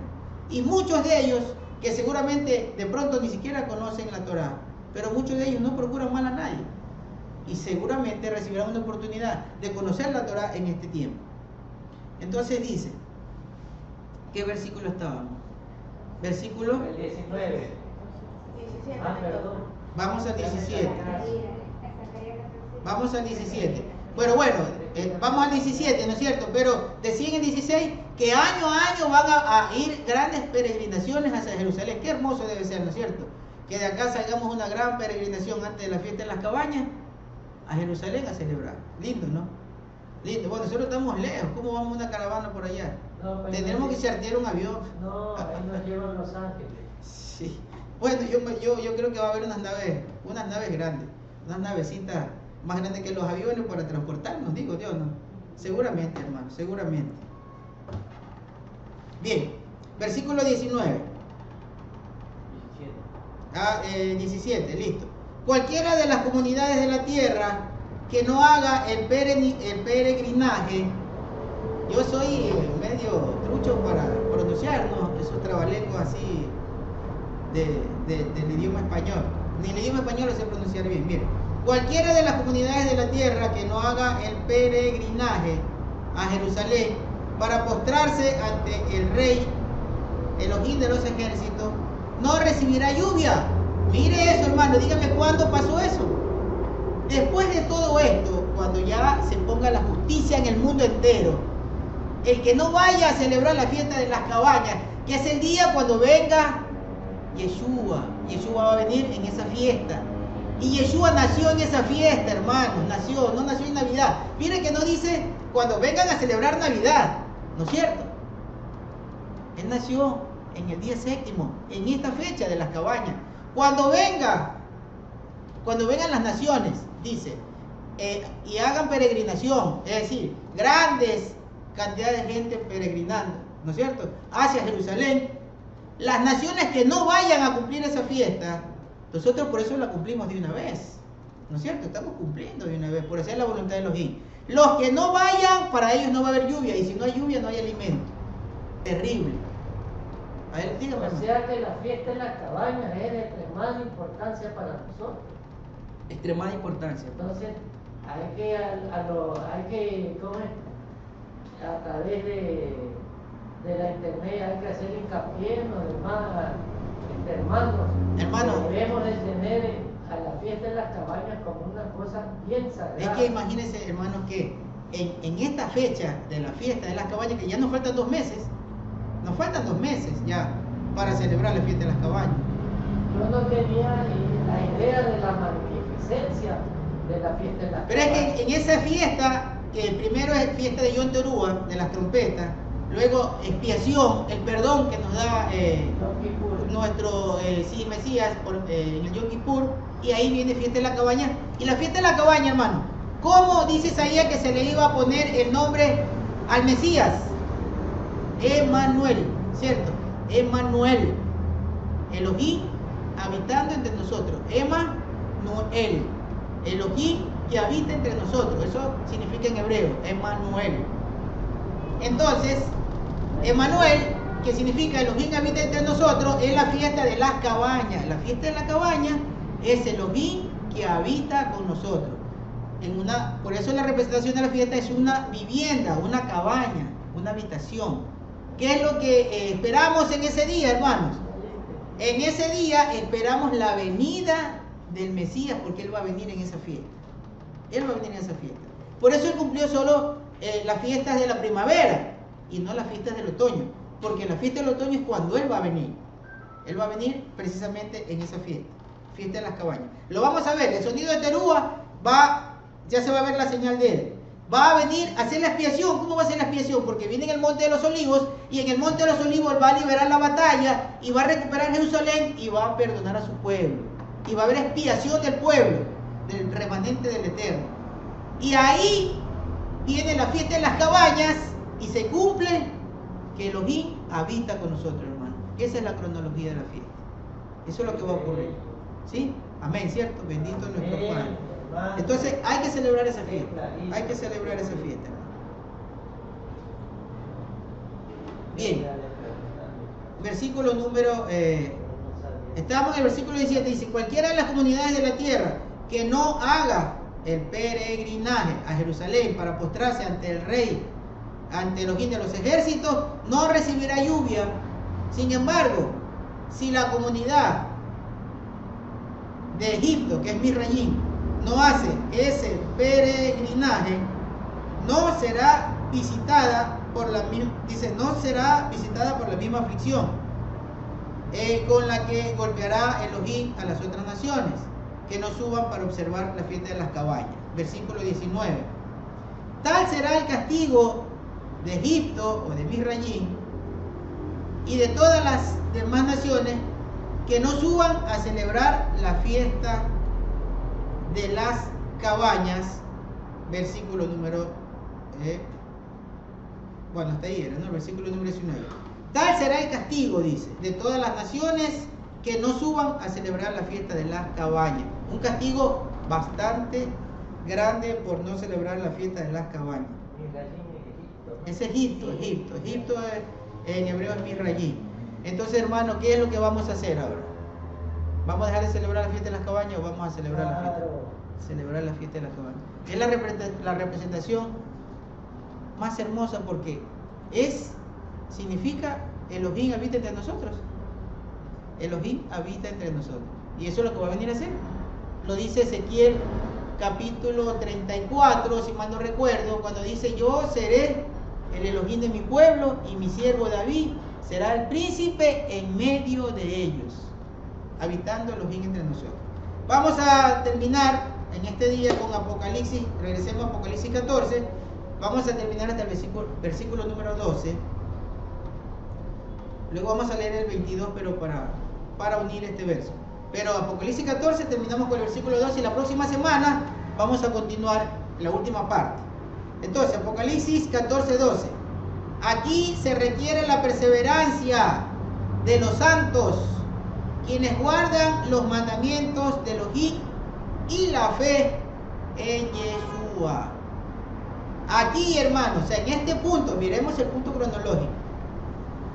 El punto cronológico, ya está el monte Sión tomado. Primero se libra la batalla que dice Zacarías en el monte de los Olivos. Luego ya Yeshua, ya lo vemos en el monte Sión. El monte Sión es tomado, las naciones vienen a juicio. Ya se está, digamos, llevando a cabo el juicio de las naciones. Pero la bestia tiene sus seguidores, ¿no es cierto? Y la bestia ha levantado al mundo con una falsa doctrina para que sean férreos en defender a la bestia. Y entonces todavía habrá el peligro y la persecución de muchos en diferentes naciones, porque recordemos que la batalla va a ser en Jerusalén, hermano, y el resto de las naciones, donde todavía hay pueblo del Eterno, como aquí, y como en España, y como en Estados Unidos, y como en Argentina, y como en todo el mundo, va a haber el pueblo santo del Eterno. Y van a haber seguidores de la bestia, que sigan a la imagen de la bestia, y seguramente ahí va a tener mucho tropiezo, mucha dificultad el pueblo del Eterno todavía. Entonces dice Juan, aquí se requiere la perseverancia de los santos, quienes guardan la Torá y que tienen fe en Yeshua. Hay que perseverar. ¿Sí? Nuestro Mashiach conquistando, nuestro Mashiach trayendo juicio a las naciones, poniendo en orden todas las cosas, y seguramente por otros lados, donde todavía exista caos y anarquía, todavía estará en peligro el pueblo santo, pero ahí se requiere la perseverancia y la fe de que Yeshua nos librará. Eso es importante, hermano. Y ahí entonces va a ocurrir lo que dicen, me voy a saltar al capítulo 22 de Apocalipsis un momento. Ese es el último versículo. Apocalipsis capítulo 22, versículo 14. Dice Apocalipsis 22, 14. Felices los que guardan sus mandamientos, para que tengan derecho al árbol de la vida, para que entren en la ciudad por las puertas. Pero excluidos quedarán los perros, los hechiceros, los fornicarios, los homicidas, los idólatras y todo el que ama y practica la mentira. Yo, Yeshua, he enviado a mi mensajero para darle a ustedes testimonio de estas cosas para las comunidades. Yo soy la raíz y el linaje de David, la estrella brillante de la mañana. El espíritu y la esposa dicen, es decir, el Ruach y la esposa, que es el pueblo, dicen, ven. El que oye diga, ven. Y el que tiene sed, venga. Y el que quiera, tome del agua de la vida gratuitamente. Así que, hermanos, ahí está. Ahí les dejo la reflexión para que cada uno haga y diga lo que dice Yeshua. Si tiene hambre, venga. Si tiene sed, venga. Venga, que la esposa, que es el pueblo, y el Ruach, que es el espíritu de Elohim, lo está llamando. Venga, intégrese. Usted es parte del pueblo del Eterno. Intégrese, venga, que lo está esperando Elohim y su Mashiach para darle salvación y llevarlo a la vida, tomar del árbol y disfrutar de las bendiciones del Eterno. Adelante, hermano. Aquí, qué belleza para los que necesitamos un poquito de justicia, ¿no? Aquí se dice que el que ha hecho daño no va a entrar por las puertas de la ciudad. Es que esa es la justicia, hermano. Porque los que han hecho daño piensan y se van riendo por el mundo, Sí. pensando que lo que hicieron no pasó nada, no Ajá. está bien hecho. Pero hasta el último esperado mi Padre para aplicar la justicia. Él. Así es, hermano. Definitivamente es así. Es decir, hoy en día nosotros de pronto, muchos dirán, no, pero es que yo no veo nada. Es decir, el Eterno se olvidó. Claro, todo el mundo hace mal. A mí me han hecho mal, a ustedes, a todos les han hecho mal. Y no ha pasado nada. No, hermanos. Lo que pasa es que no tenemos que nosotros buscar la venganza, sino que tenemos que dejar que todas las cosas las resuelva y las juzgue nuestro Padre. Que el juicio de Él, ese juicio sí es verdadero. Es durísimo. Bien, hermanos, que el Eterno guarde a cada uno, lo proteja, lo guíe, que el Eterno nos permita tener ese espíritu fervoroso, amante de Elohim y de su voluntad. Que guarde a cada uno, que nos proteja, que nos ayude en esos momentos difíciles, hermano. Que haga de nosotros seres, digamos, con mucha sabiduría y conocimiento, y sobre todo con un corazón dispuesto. Que ponga en nosotros un corazón de carne, y que este corazón de piedra que aún lo tenemos, que lo quite de nosotros, que nos ayude a ser verdaderos hijos de Elohim, y sobre todo a cumplir con todo lo que Él manda y exige para que entremos en Él. En el nombre de Yeshua HaMashiach le pedimos a nuestro Padre que nos guarde, que nos proteja. A todos ustedes, hermanos, que la lluvia de bendiciones venga de lo alto, porque solo mirando hacia lo alto podrá venir el socorro y la ayuda, porque sabemos que solo en Él nos podemos refugiar. Bendiciones para todos ustedes, hermanos. En el nombre de Yeshua HaMashiach, todos los hermanos aquí presentes les envío bendiciones a todos los confines de la tierra. Amén. Amén. Que sigan pasando un feliz inicio un feliz Shabbat, los que están todavía en este horario, y los que están terminando en Europa el Shavuot. Feliz inicio de semana, hermano, para todos ustedes. Danzaremos, ahora reiremos sin parar, entonaremos cantos llevando la Torah.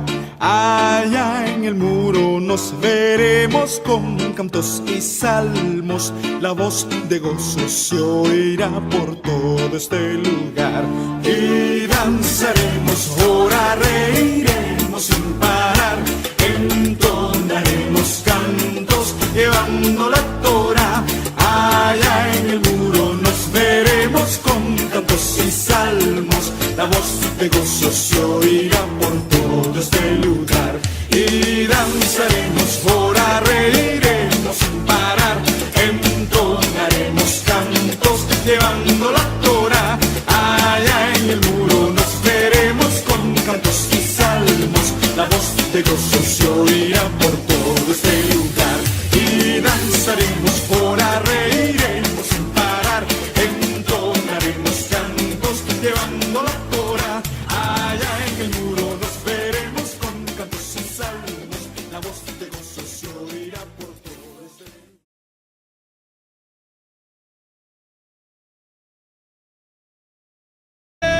Volveré a ver, te diré shalom. La próxima haremos, ahora reiremos sin parar, entonaremos cantos llevando la Torah. Allá en el muro nos veremos con cantos y salmos. La voz de gozo se oirá por todo este lugar.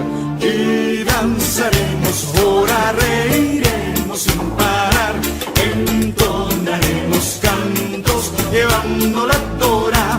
Allá en el muro nos veremos con cantos y salmos. La voz de gozo se oirá por todo este lugar. Y danzaremos, ahora reiremos sin parar, entonaremos cantos llevando la Torah. Allá en el muro nos veremos con cantos y salmos. La voz de gozo se oirá por todo este lugar. Y danzaremos, ahora reiremos. Shabbat Shalom para todos los hermanos que están siguiendo hasta ahora esta transmisión por esta vía de nuestro canal del Ministerio Verdad de Vida. Este es el canal de YouTube del Ministerio Verdad de Vida. Estamos también siendo retransmitidos por la radio del Ministerio, que pues es la radio online del Ministerio Verdad de Vida. Está pues ya publicada también en las redes sociales, en Facebook, como también pues en los grupos de WhatsApp. Bien, hermanos, vamos a estar para este día siguiendo la trayectoria de lo que veníamos haciendo durante ya pues 3 semanas, el capítulo 14 de Apocalipsis, que tenía que ver con la aparición de nuestro Mashiach, del enviado de Elohim, en una montaña, desvirtuando totalmente pues las doctrinas aquellas que dicen que Elohim, el Cordero, llevaría a la iglesia al cielo. Pero eso pues ya quedó demostrado con la escritura, con los argumentos que está pues en las Biblias, en la escritura, en el Brit Hadashah, en el llamado Nuevo Testamento, en el Tanakh o llamado Antiguo Testamento. Ahí tenemos los argumentos, ya los revisamos, ya los estudiamos con anterioridad. Así que seguimos la secuencia y para esta ocasión vemos la caída de Roma. Eso es lo que vamos a estudiar ahora, es el análisis de esta semana, y con eso vamos este día a iniciar este tema. Bien, pero antes, como toda la semana lo venimos haciendo, vamos a ponernos a la presencia de nuestro Padre por medio de una oración, porque pues Eso es algo que no puede faltar en nuestra vida. Acercarnos a nuestro Padre, acercarnos a nuestro Creador, a Elohim, por medio de una oración, que es la mejor manera de ponernos a su presencia, de anunciarle que estamos aquí reunidos para hacer su voluntad conforme su palabra. Así que oremos, hermanos. Bendito Padre, Rey del universo, estamos ante tu presencia, queremos honrarte en este día. Al Cordero por donde quiera que vaya. Estos fueron redimidos de entre los hombres, primicia para Elohim y para el Cordero. Y en sus bocas no se halló engaño, son sin mancha. Dice luego, y los mensajeros anuncian la hora del juicio. Entonces, ¿qué ocurre, hermanos, acá? Que tanto la voz estruendosa, el cántico que está escuchando Juan, y que se la sabía a los 144,000, no influye a que uno pueda pensar que ellos están en el cielo. Ya vimos que están en la tierra, fueron redimidos. Dice que fueron hombres que no se contaminaron con mujeres que eran vírgenes. Esto, digamos, si nosotros lo vemos de manera literal, pues alguien podría decir, bueno, son vírgenes que nunca tuvieron ningún tipo de relación sexual con ninguna mujer. Pero como el contexto que nosotros vamos a seguir estudiando nos habla, Roma nos habla de la representación de Roma, que acá la vamos a demostrar que es Babilonia, y que estos personajes que están con el Cordero no se contaminaron con lo que proporcionó Roma, o con lo que proporcionó la gran Babilonia, que contaminaba al mundo. Entonces, ese es una, digamos, una representación que está haciendo Yohanan. No está hablando específicamente según, digamos, el contexto. Según el contexto, no está hablando de esa manera, ¿sí? No está hablando de esa manera. Está hablando de una manera diferente. Entonces, aquí está el versículo. Vamos a poner de nuevo Apocalipsis capítulo 14, versículo número 2. Apocalipsis 14, versículo número 2. Dice: y oí una voz del cielo, como el trueno de muchas aguas y como la voz de un gran trueno, y la voz que escuché era como de arpistas cuando tocaban sus arpas. Ellos cantaban un cántico nuevo delante del trono y en presencia de los 4 seres vivientes y de los ancianos. Nadie podía aprender el cántico sino solo los 144,000 quienes habían sido redimidos de la tierra. Estos son los que nunca se mancharon con mujeres, pues son vírgenes. Estos son los que siguen al Cordero por donde quiera que vaya. Estos fueron redimidos de entre los hombres, primicias para Elohim y para el Cordero. Y en sus bocas no se halló engaño. Son sin mancha. Los mensajeros anuncian la hora del juicio. Ahora sí, veamos que los mensajeros dice que anuncian la hora del juicio, el juicio de Elohim, hermano. Y el juicio de Elohim viene ¿contra quién? Contra las naciones. Contra las naciones que no hacían la voluntad del Eterno, sino por el contrario. Por el contrario, vivían en contra del Eterno y estaban más bien dañando la tierra. Y estaban más bien en contra del pueblo santo. Liderados, obviamente, por la gran ramera. Ahora, versículo número 5. Estamos en Apocalipsis 14, guía de la Escritura. Vamos a tratar de entenderlo de esa manera. Bien, entonces ahí está la montaña, el lugar existe, como hemos venido diciendo, el lugar existe. El Mesías, Yeshua, o Jesús, como le dicen desde el cristianismo, va a venir y será visto, va a aparecer en una montaña. Lo dice el libro de Apocalipsis. Pero Zacarías también lo anunció antes, que él va a aparecer también en una montaña de Jerusalén. Entonces vamos a revisar, hermanos, el versículo número 2 de este Apocalipsis 14.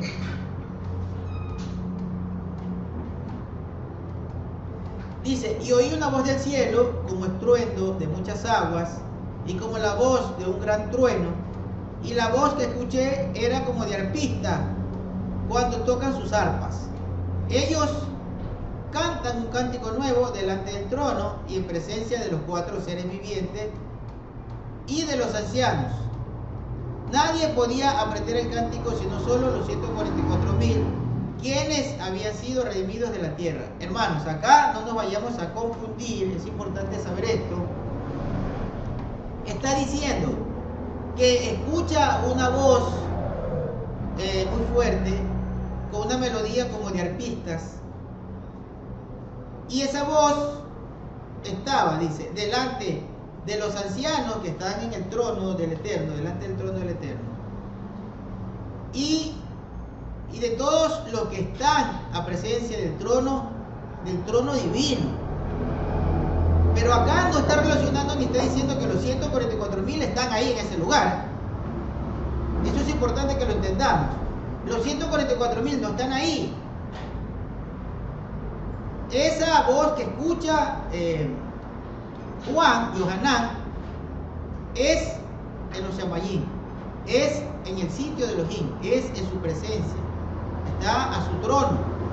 Ahí se escucha la melodía de arpas, se escucha la voz estruendosa y se escucha un cántico.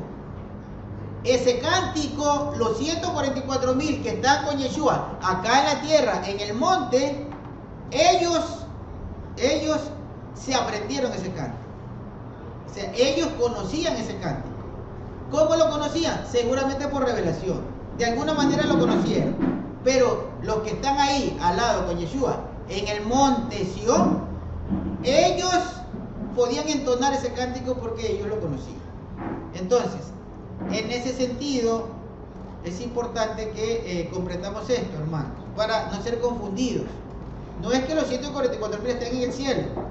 No, en el cielo dice Juan que escuchó esa voz y ese sonido, que era un cántico, que se lo sabían los 144,000 que están en la tierra, en el monte Sión, con el Mesías, con Mashiach. Así que las cosas en su lugar. Versículo número 3. Ellos cantaban un cántico nuevo delante del trono y en presencia de los 4 seres vivientes y de los ancianos. Nadie podía aprender ese cántico sino solo los 144,000 que habían sido redimidos de la tierra. Estos son los que nunca se mancharon con mujeres, pues son vírgenes. Estos son los que siguen. Tú nos santificas con tus mandamientos y nos has ordenado que guardemos este mandamiento, el mandamiento de Shabbat. Y hoy estamos aquí por ti, para honrarte, para darte el honor que tú mereces, conforme a tu voluntad. Hemos cesado nuestras labores y estamos ofreciéndote este día. Por eso lo entregamos a ti en celebración. Una comunión contigo es lo que queremos tener este día, y que tú nos orientes, que tú nos guíes por medio de tu Rúa, de tu Espíritu. En el nombre de tu Hijo amado, Yeshua HaMashiach, estamos nosotros viniendo a ti en este día. Amén.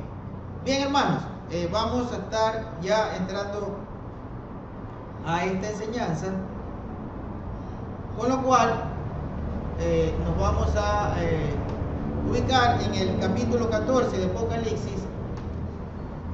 Capítulo 14 de Apocalipsis. Revisemos el versículo número 1 para más o menos pues relacionar las cosas desde el primer capítulo. Capítulo 14, versículo 1, dice ahí, ya sale en sus pantallas, dice: y miré y vi al Cordero de pie sobre el monte Sión, y con él estaban los 144,000 que tenían su nombre y el nombre de su padre escrito en su frente. Eso ya lo vimos, el nombre de Elohim y el nombre de Yeshua en la frente de estos 144,000 varones. Por si acaso, hermanos, son varones. Luego, nosotros vemos acá una fotografía del monte Sión. Vimos la semana pasada y la anterior. hemos estado revisando desde la semana, desde hace 2 semanas atrás, que el monte Sión está pues en una montaña, luego enfrente había el monte Moria, uno está al lado occidental, el otro al lado oriental, y en medio estaba construido el templo. Eso ya lo estudiamos, ya lo revisamos. Es la ciudad antigua, que se le llama el día de hoy. Ahí vemos incluso la carretera que fue fabricada cuando uno de los papas católicos visitó Jerusalén. Ahí está la fotografía, el lugar existe, y en este lugar va a aparecer el Cordero. Por eso recordemos que al inicio de este capítulo el título era el Mesías aparece en una montaña. Ahora lo que queremos entender, hermanos, es dónde va a aparecer primero, porque Zacarías también anuncia al Mesías, a Mashiach, a Yeshua, lo anuncia en una montaña, hermanos. También lo anuncia en una montaña, pero es otra montaña, no es la misma. Entonces eso vamos a revisar, porque es importante saber dónde va a aparecer primero. Porque si él va a aparecer, hermanos, y está anunciado 2 montes o 2 montañas en el lugar donde él va a aparecer, es importante saber dónde aparecería primero. Y para eso vamos a tratar de entenderlo con la cronología. Versículo número 5. Dice: y en sus bocas no fue hallado engaño, porque ellos son sin mácula o sin mancha delante del trono de Elohim. Y vi otro ángel volar en medio del cielo, que tenía las buenas noticias eternas. La Reina Valera dice el Evangelio eterno. Acá dice las buenas noticias eternas, para predicarlo a los moradores de la tierra y a toda nación, tribu y lengua y pueblo, diciendo en alta voz: temed a Elohim y dadle gloria, porque la hora de su juicio ha venido. Y adorad a aquel que hizo el cielo y la tierra y el mar y las fuentes de las aguas. Entonces fíjense, hermanos, que dice que en la boca de estos personajes no fue hallado engaño. Ahí está la relación, que cuando habla de vírgenes no está hablando, digamos, de personas que tenían esa facultad o ese don que recibió Pablo, el don de incontinencia. Si lo vemos de una forma literal, alguien podría decir: sí, son 144,000 que tenían el don de incontinencia, es decir, que nunca tuvieron relación con ninguna mujer. Pero realmente el contexto nos está hablando de personas que en su boca no se halló engaño, es decir, que no se contaminaron con lo que en la escritura Elohim lo grafica como adulterio o fornicación, que es el adorar las imágenes y la doctrina, el engaño de la Gran Babilonia o de Roma, que es la misma representación. A eso se refieren esos 144,000, es decir, personas totalmente intachables en cuanto a su relación con Elohim, que no dieron a conocer al mundo engaños y mentiras con relación a la voluntad del Padre. Esos son esos 144,000 seres realmente comprometidos con Elohim y no con los hombres ni con la doctrina de hombres. De eso se trata y de eso es lo que está hablando. Ahora bien, acá estamos viendo en el versículo número 6, en lo que acabamos de leer, en el versículo 6 de Apocalipsis 14, dice que un ángel estaba volando en medio del cielo y que tenía la buena noticia. Esto que nos hace entender, hermano, que luego de la venida o luego del avistamiento de Yeshua en el monte Sión, por eso es importante reconocer en qué tiempo va a aparecer y cómo y de qué manera, dónde va a aparecer primero. ¿Por qué? Porque acá dice que se anuncia las buenas noticias. ¿Cuáles son las buenas noticias, hermano? Nosotros sabemos que es la recuperación del reino por parte de Elohim, el reino que Elohim creó para sus escogidos, para su creación, para la simiente que él creó en Adán y Eva, y que a través de los tiempos, vino por Set, vino por Enoc, vino por Adán, vino por Abraham nuestro padre. Entonces, dice